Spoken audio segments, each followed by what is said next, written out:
Hey everyone, this is Jessica Norris from Aromatherapy and Wellness Resources. So for the past week, medical cannabis has been prevalent in the news here in Virginia.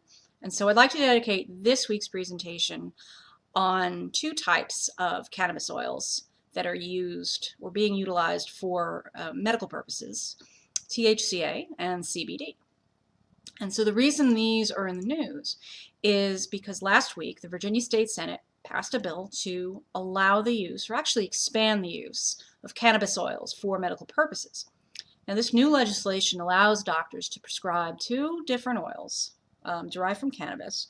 One is cannabidiol, which is CBD, and the other is tetrahydrocannabinolic acid, THC-A, for any diagnosed condition or disease.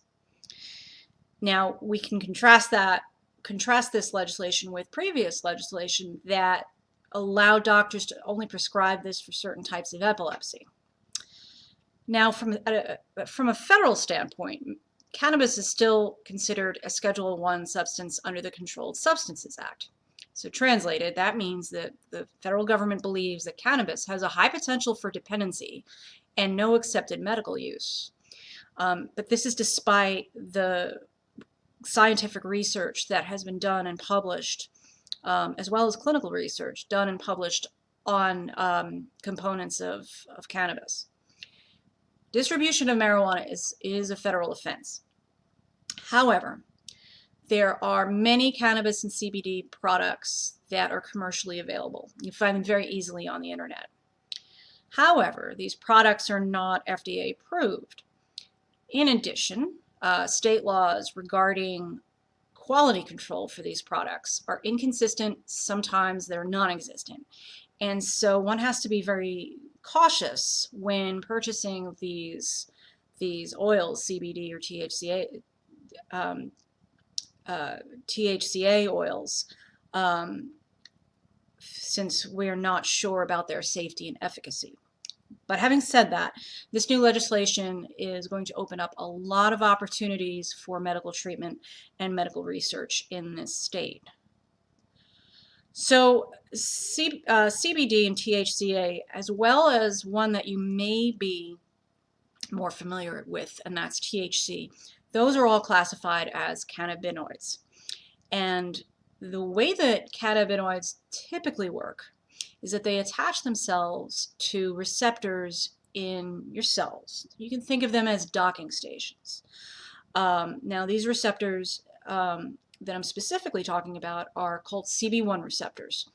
And when they dock, when the cannabinoid docks into the cell receptor, it produces the effect that is experienced throughout the body. Now, CB1 receptors are found mostly in the brain. They affect things like coordination, movement, pain, emotions, mood, thinking, appetite, memories.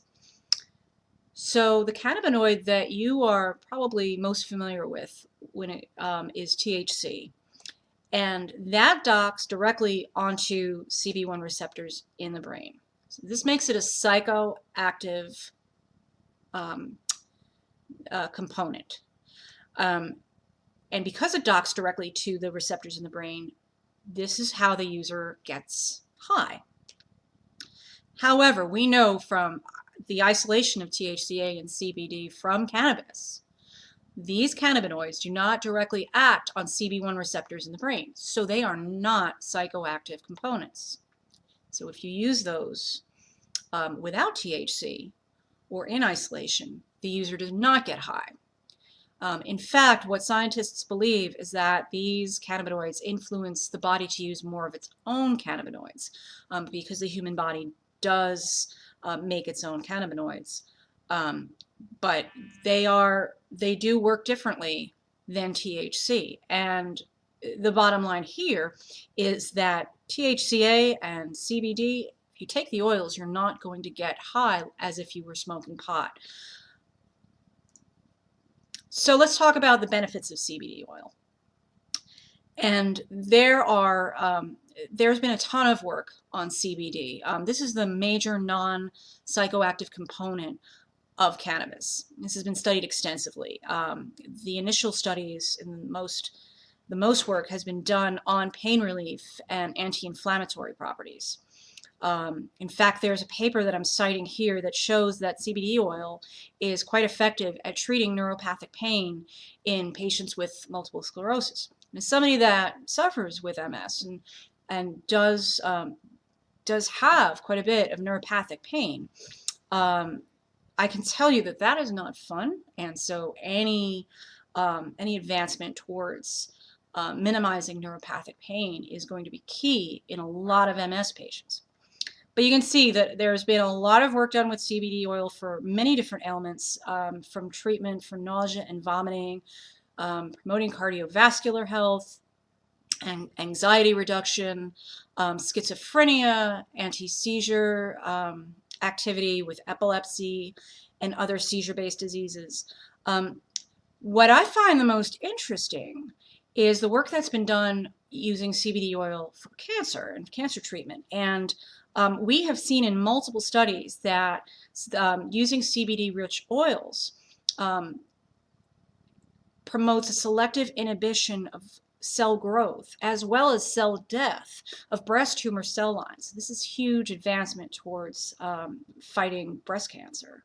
In addition, it has been used to treat leukemia. So I think we can make great strides using CBD-rich oils in our fight against specific types of cancer. And finally, I just want to talk about some of the potential benefits of THC-A, the lesser known of the two cannabinoids that have been that we're talking about today. So this again is a non-psychoactive cannabinoid. It does not dock to directly to CB1 receptors in the brain, and it is found in raw and live cannabis, and it's actually the acidic precursor to the psychoactive component THC. And the way that it works is THC-A actually converts to THC by a process known as decarboxylation. And this is expedited by heat. So when you vape cannabis or smoke it or bake it in your brownies, your THC-A that's in the raw form is now being converted to THC, and that's why a user will get high. When it's smoked, it's estimated that about 95% of THC-A is converted to THC. So there's going to be some residual THC-A left once it's heated. Now, a lot of the research that's been done is preliminary. The compound has been shown to be a great promise for treatment for nausea and vomiting, as it shows that in low doses it will prevent nausea in rats. They're moving on to human models. But there have been a number of ailments that it's been used to treat in clinical applications. We're looking at how it is anti-inflammatory or any efficacy for seizure reductions. And again, it has some potential to be used in cancer studies and cancer and fighting cancer, especially prostate cancer has been the most promising to date. And so here we see that there are health positive effects from THC-A at low concentrations, but we need a lot more clinical research on THC-A, and this new legislation is going to afford us that opportunity. And that's it for me for this week. If you like this mini class, you want to learn more, please feel free to drop me a line. Sign up for our newsletter.